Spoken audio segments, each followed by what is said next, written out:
हम लोग ये चौथा क्लास कर रहे हैं ना जी। पौधों में पोषण का ये कौन सा क्लास है? तो इससे पहले हमने क्या पढ़ा? फोटोसिंथेसिस पढ़ा, प्रकाश संश्लेषण पढ़ा, प्रकाश संश्लेषण का उपयोग क्या है, ये सब कुछ पढ़ा हमने, ठीक है ना। आज हम लोग पढ़ रहे हैं पोषण की विधियां। पोषण की विधियां क्या है, कितने प्रकार से होता है पोषण, ठीक है ना।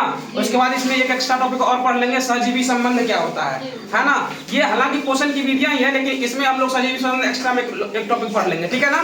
तो सबसे पहले पोषण की विधियां में देखो, मुख्य रूप से क्या होता है, या तो स्वपोषी होता है या विषमपोषी होता है, ठीक है। मुख्य रूप से क्या होता है, दो ही होता है, एक स्वपोषी होता है, एक विषमपोषी होता है। तो स्वपोषी में एक ही प्रकार से पोषण होता है, लेकिन विषमपोषी में फिर से दो प्रकार से पोषण होता है।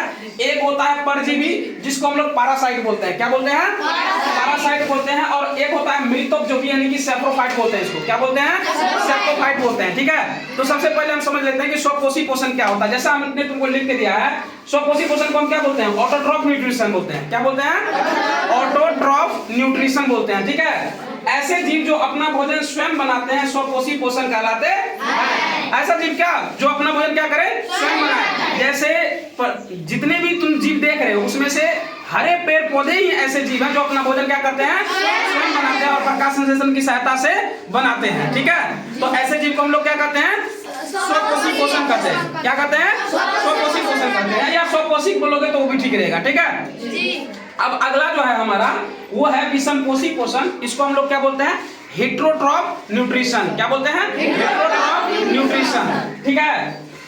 इसको बोलते हैं ऐसे जीव जो अपने भोजन के लिए दूसरों पर निर्भर रहते हैं, विषमपोषी पोषण कहलाते हैं। जितने भी जीव, अभी हम तुमको क्या बोले कि हरे पेड़ पौधे ही ऐसे हैं जीव हैं जो अपना भोजन स्वयं बनाते हैं, बाकी जितने भी जीव हैं अपने भोजन के लिए दूसरों पर निर्भर रहते हैं। तो उसी में से जैसे आदमी हो गया, जंतु हो गया, ये सब क्या होते हैं, दूसरों पर निर्भर रहते हैं, ये कभी भी अपना भोजन स्वयं नहीं बनाते हैं। इसलिए इसको हम लोग क्या कहते हैं, विषमपोषी कहते हैं। क्या कहते हैं, विषमपोषी। इंग्लिश में बोलते हैं हेटेरोट्रॉफ न्यूट्रिशन, क्या बोलते हैं, हेटेरोट्रॉफ न्यूट्रिशन बोलते हैं, ठीक है। अगला है परजीवी, इसको हम लोग क्या बोलते हैं, पैरासाइट बोलते हैं। क्या बोलते हैं, पैरासाइट। तो वैसे जीव जो अपना पूरा या आंशिक जीवन चक्र किसी दूसरे जीव के साथ बिताते हुए सीधा अपना भोजन उनसे प्राप्त करते हैं, परजीवी कहलाते हैं। जैसे अमरबेल, अच्छा तुम लोगों ने आम का वृक्ष देखा है ना, उसमें हरे हरे कुछ लपटे हुए रहते हैं ना, तो वो क्या करते हैं, अपने भोजन के लिए किस पर निर्भर हैं, आम पर, आम के पेड़ पर निर्भर है। वो अपना भोजन स्वयं नहीं बनाते हैं, जबकि वो हरे होते हैं लेकिन वो अपना भोजन स्वयं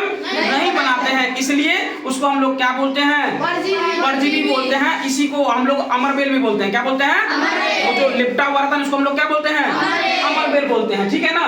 और अगला है हमारा, आमतौर पर ये जिनसे अपना भोजन अपना पोषण करते हैं उन्हें ये हानि पहुंचाते हैं, हानि ही पहुंचाते हैं। जिनसे भी ये भोजन अपना प्राप्त करते हैं ना, उनको क्या करते हैं, आमतौर पर ये हानि पहुंचाते हैं, बहुत ज्यादा हानि पहुंचाते हैं। जिससे वो वहाँ का जो, जहाँ पर वो लिपटा हुआ रहता है, ध्यान से देखना कि वहाँ के पूरा एकदम मतलब उसका जो छाल है ना वो उधरने लगता है, मतलब बाहर निकलने लगता है। इससे क्या समझ में आता है कि ये हानि पहुंचा रहे हैं, उस वृक्ष को हानि पहुंचा रहे हैं, ठीक है ना। अगला है हमारा परपोषी, जिसको हम लोग होस्ट बोलते हैं, क्या बोलते हैं, होस्ट बोलते हैं। परजीवी जिनसे अपना भोजन अपना पोषण प्राप्त करते हैं उसे क्या कहते हैं, हम लोग परपोषी कहते हैं। परजीवी जिनसे भी अपना पोषण प्राप्त करते हैं उनको हम लोग क्या कहते हैं, परपोषी कहते हैं, ठीक है। अगला है मृतजीवी, जिसको हम लोग सैप्रोफाइट बोलते हैं, क्या बोलते हैं, सैप्रोफाइट्स बोलते हैं। ऐसे जीव जो पोषण के लिए सड़े गले और मरे हुए जीवों पर निर्भर रहते हैं, मृतजीवी कहलाते हैं। ऐसे जीव क्या करते हैं, सड़े गले चीजों पर निर्भर रहते हैं, ठीक है, और अपना भोजन उसी से प्राप्त करते हैं। जैसे हो गया कवक हो गया, फफूंद हो गया, ये सब क्या करते हैं, अपना भोजन दूसरे पर रह करके तब उसका भोजन मतलब सड़े गले चीजों से प्राप्त करते हैं, ठीक है ना। जैसे तुम देखोगे गाय मतलब मान लो कि कोई जीव मर गया है, तो उसको अगर तुम बाहर रख दोगे तो वो कुछ दिनों के बाद तुमको दिखाई नहीं देंगे, क्या होंगे, उस पर कवक फफूंद लगते हैं, धीरे धीरे उनको खा करके खत्म कर देते हैं, ठीक है ना।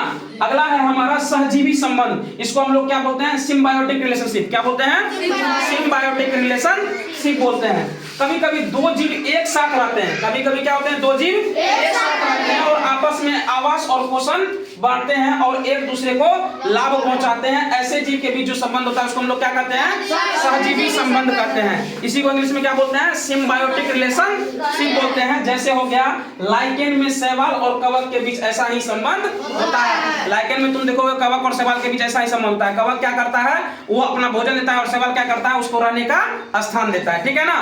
तो तो ऐसे जीव को हम लोग क्या कहते हैं? सहजीवी संबंध कहते हैं। क्या कहते हैं? सहजीवी संबंध। पौधे में पोषण का ये हमारा लास्ट क्लास था।